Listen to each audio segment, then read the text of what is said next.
Jerome Baker's a guy that the recruiting services loved coming out of Cleveland St. Benedictine.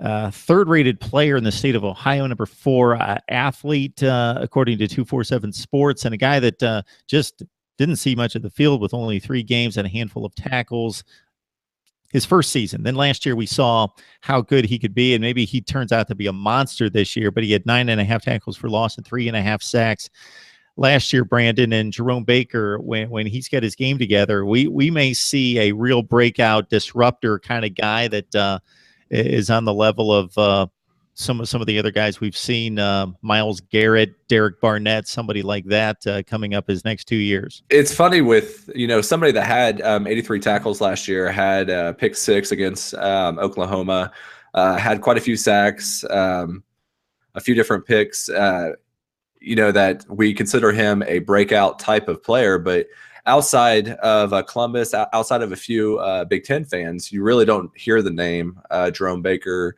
too much. Out of all the guys that we talk about, I think Jerome Baker is going to take the biggest leap. I think he's really going to come into his own this year, having his first year going into the season as a starter.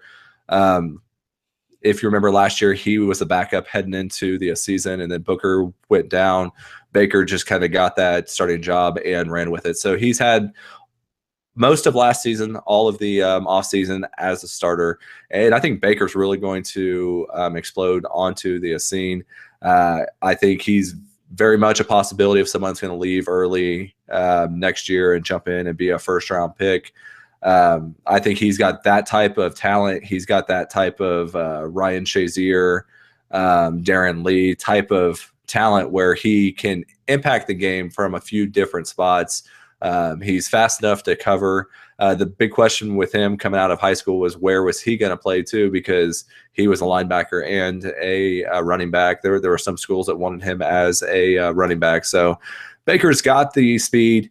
The big thing with him is just putting on more and more muscle weight and trying to bulk up without maintaining or without losing that speed. So I think Baker is going to be a fun one to watch, and I really think he's going to be the player on defense this year. Yeah, and the talent that surrounds him is just tailor-made for him to have a huge year, because one guy can't be concentrated on by the blocking scheme, and there's just going to be opportunities for him beyond just physically dominating one or two blockers, having some openings when the situation presents itself.